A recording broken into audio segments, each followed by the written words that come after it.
दोस्तों, आप देख रहे हैं 4 PM और मैं हूं आपके साथ सिमरन। आखिरकार उपराष्ट्रपति के प्रत्याशी चयन में एक बार फिर से मोदी और उनकी गुजरात लॉबी को मुंह की खानी पड़ी है। बड़ी खबर निकल के सामने आई है कि एनडीए नहीं, सीधे संघ की शाखा के एक सीनियर लीडर सीपी राधाकृष्णन को उपराष्ट्रपति पद का प्रत्याशी बनाया गया है। और इस पूरे मामले में न सिर्फ मोदी बल्कि गुजरात लॉबी को जोर का झटका लगा है, बल्कि आरएसएस ने मोदी सरकार को एक नए संकट में फंसा दिया है दोस्तों, क्योंकि इंडिया गठबंधन ने जो अपना कैंडिडेट चुना है उसको लेके एनडीए में दो फाड़ हो सकता है। ये खबर आते ही सीधे पीएम मोदी ने खुद ही मोर्चा संभाल लिया है। कैसे एनडीए के प्रत्याशी चयन में संघ का दबदबा दिखा है और कैसे कांग्रेस के प्रत्याशी के नाम पे चंद्रबाबू नायडू का डामाडोल हो सकते हैं, ये सब कुछ मैं आपको अपनी इस रिपोर्ट में बताने वाली हूँ। साथ ही इसमें भी चर्चा करेंगे कि कैसे उपराष्ट्रपति चुनाव का पूरा गेम पलट सकता है और कैसे एनडीए के सामने क्रॉस वोटिंग का खतरा खड़ा हो गया है। दोस्तों, उपराष्ट्रपति के चुनाव में जैसे ही एनडीए के प्रत्याशी की बात आई तो एनडीए के सारे घटक दलों ने खुद को पीएम मोदी और गुजरात लॉबी के सामने सरेंडर कर दिया था।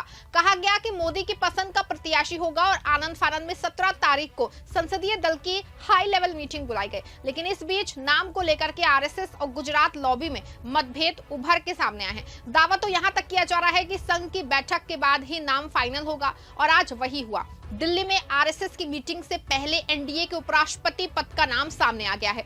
खबर है कि मोदी एंड कंपनी थावरचंद गहलोत पे बड़ा दाव खेलना चाहती थी, लेकिन ये नहीं हो सका और आखिर में सीपी राधाकृष्णन का नाम फाइनल हुआ है। और अब उनको ना सिर्फ गुजरात लॉबी ने बल्कि एनडीए ने भी अपनी सहमति जता दी है। आपको बता दें कि ये कोई पहली बार नहीं है कि मोदी और आरएसएस का रिश्तों में कुछ खटास देखी गई है। 2024 लोकसभा चुनाव में बीजेपी को 240 और एनडीए कुल 293 सीटें मिली, लेकिन मोदी जी का अब की बार 400 पार का नारा धराशायी हो गया। आरएसएस चीफ मोहन भागवत ने चुनाव के बाद कहा कि बीजेपी को अहंकार छोड़ना चाहिए क्योंकि वो ओवर कॉन्फिडेंस हो गए थे। आपको बता दें कि ये पहला तंज आरएसएस का मोदी पे था और अब 2025 में अचानक इस्तीफा देके रफू चक्कर हुए जगदीप धनखड़ का टर्म खत्म हो गया है और इलेक्शन 9 सितंबर को। और ऐसे में बीजेपी ने सीपी राधाकृष्णन महाराष्ट्र के गवर्नर को अपना प्रत्याशी चुना है। और सीपी साहब आरएसएस के पुराने सिपाही, ये वो शख्स हैं जो 15 साल की उम्र से आरएसएस में हैं और बीजेपी में उनका राइज आरएसएस की वजह से ही हुआ।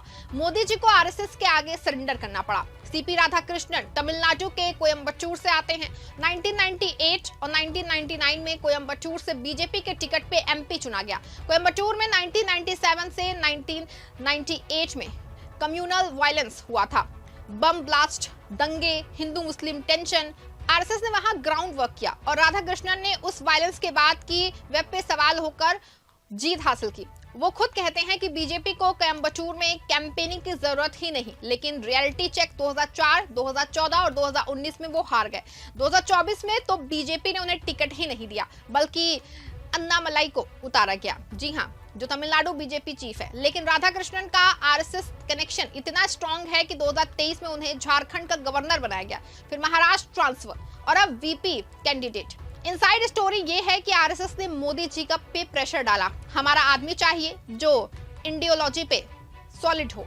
मोदी जी जो खुद आरएसएस से आए हैं लेकिन अब अपनी इमेज पे चलते हैं, को बैकफुट पे जाना पड़ा। आरएसएस सोचता है कि बीजेपी की 2024 की हार में मोदी का पर्सनल ब्रांडिंग ज्यादा था, आरएसएस का ग्राउंड वर्क कम। आपको बता दें कि संघ और बीजेपी भाई भाई का खेल शुरू हुआ तो कांग्रेस ने एक ऐसे प्रत्याशी को मैदान में उतार दिखा दिया है कि जिससे हड़कंप मच गया है। इंडिया गठबंधन ने मंगलवार को सुप्रीम कोर्ट के retire justice B Sudarshan Reddy को उपराष्ट्रपति चुनाव के लिए उम्मीदवार बनाया है। 79 इयर्स के रेड्डी गुवाहाटी हाईकोर्ट के चीफ जस्टिस और गोवा के पहले लोकायुक्त रह चुके हैं। वो आंध्र प्रदेश के रहने वाले हैं। 2007 में सुप्रीम कोर्ट का जज नियुक्त किया गया था। खास बात यह है कि दोनों उम्मीदवार दक्षिण से हैं। रिटायर्ड जस्टिस रेड्डी आंध्र प्रदेश के होने की वजह से एनडीए का चुनाव फंस सकता है। वैसे तो चंद्रबाबू नायडू ने कल यानी कि 18 अगस्त को बीजेपी ने अपने प्रत्याशी का ऐलान किया था, तो ये बात साफ तौर पे कह दी गई थी कि वो एनडीए के साथ हैं। लेकिन अब गेम फंसा हुआ है क्योंकि इंडिया गठबंधन ने उपराष्ट्रपति पद के चुनाव में आंध्र प्रदेश से जस्टिस बी सुदर्शन रेड्डी पे जो बड़ा दाव खेला है उसमें मामला फंस सकता है। क्योंकि कुछ दिन पहले एक्स सीएम जगन मोहन रेड्डी ने दावा किया था कि चंद्रबाबू नायडू पूरी तरह से राहुल गांधी के संपर्क में है। ऐसे में अब जब इंडिया गठबंधन का वीपी प्रत्याशी ही आंध्र प्रदेश से हो गया है तो चंद्रबाबू नायडू और जनसेना दोनों के सामने बड़ा संकट खड़ा हो गया है कि किधर जाएंगे। कहा जा रहा है कि चंद्रबाबू नायडू के लिए ये एक तरफ कुआं दूसरी तरफ खाई है। अगर चंद्रबाबू नायडू इंडिया के साथ जाते हैं तो मोदी सरकार ना सिर्फ नाराज हो जाएगी बल्कि उनकी सरकार गिरने का भी संकट खड़ा हो सकता है। लेकिन अगर वो इंडिया के साथ नहीं जाते हैं और अपने एनडीए के साथ खड़े होते हैं तो उनका वोट बैंक खिसक सकता है। ऐसे में इंडिया गठबंधन ने बीजेपी और एनडीए को बुरा फंसा दिया है, क्योंकि इससे क्रॉस वोटिंग का खतरा मोदी सरकार पे मंडराने लगा है। एनडीए की बैठक के दौरान प्रधानमंत्री नरेंद्र मोदी ने उपराष्ट्रपति पद की उम्मीदवार सीपी राधाकृष्णन सभी नेताओं से रूबरू करवाया। प्रधानमंत्री ने राधाकृष्णन की तारीफ करते हुए कहा कि वो एक जमीनी नेता है। उन्होंने कहा कि राधाकृष्णन ओबीसी समाज से आने वाले बेहद सहज व्यक्ति हैं, वो राजनीति में खेल नहीं करते हैं। प्रधानमंत्री नरेंद्र मोदी का ये बयान जगदीप धनखड़ से जोड़ के देखा जा रहा है। पूर्व उपराष्ट्रपति ने अचानक अपने पद से इस्तीफा दे दिया था। माना जा रहा था कि बीजेपी से अनबन के चलते ही उन्होंने ये कदम उठाया। वहीं दूसरी ओर सुदर्शन रेड्डी के नाम इंडिया से सामने आने पे भी कई तरह की चर्चाएं हो रही हैं। वैसे तो कांग्रेस अध्यक्ष मल्लिकार्जुन खड़गे ने साफ कर दिया है कि सुदर्शन रेड्डी को उनके न्याय की वजह से प्रत्याशी बनाया गया है, लेकिन सुदर्शन रेड्डी ने सुप्रीम कोर्ट के जस्टिस रहते हुए कई अहम फैसले लिए थे। कर उल्लंघनों और विदेशी खातों में जमा काले धन का पता लगाने में तत्कालीन मनमोहन सिंह सरकार की नाकामी पे भावुक आक्रोश जताने के लिए वो प्रसिद्ध रहे हैं। उनके पीठ तत्कालीन यूपीए सरकार के दूरसंचार मंत्री ए राजा द्वारा 2G स्पेक्ट्रम आवंटन की अंतिम तिथि को आगे बढ़ाने के फैसले को भी अवैध ठहराया था। जस्टिस रेड्डी ने तब सरकार पे कठोर टिप्पणी करते हुए कहा था कि इस देश में आखिर क्या हो रहा है। काले धन से लेके स्पेक्ट्रम मामले में तत्कालीन यूपीए सरकार की घोर आलोचना हुई थी और पब्लिक के बीच सरकार के प्रति रोष फैला था। यही नहीं, गैस की कीमतों को लेके अंबानी बंधुओं अनिल अंबानी और मुकेश अंबानी के बीच में चल रहे झगड़े को भी सुलझाने में जस्टिस सुदर्शन रेड्डी ने बड़ी भूमिका निभाई थी। जस्टिस रेड्डी ने तब दोनों भाइयों को बातचीत के टेबल पे आने के लिए मजबूर कर दिया था। दरअसल मुकेश अंबानी की अगुवाई वाली कंपनी रिलायंस इंडस्ट्रीज और अनिल अंबानी की अध्यक्षता वाली अनिल धीरूभाई अंबानी समूह के बीच में गैस आपूर्ति को लेकर के विवाद चल रहा था।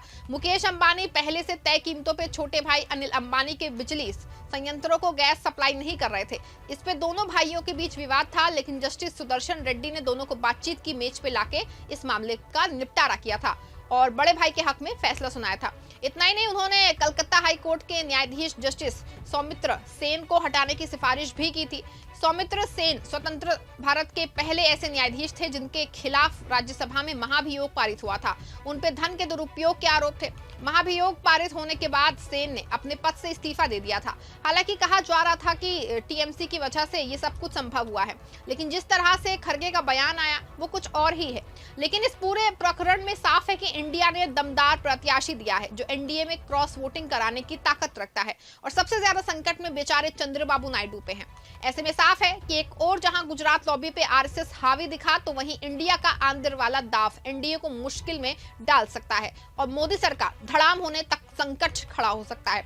पूरे मामले पे आपकी क्या राय है? अपनी राय कमेंट में जरूर लिखिएगा। इस खबर को लाइक और शेयर, चैनल को सब्सक्राइब भी जरूर करिएगा।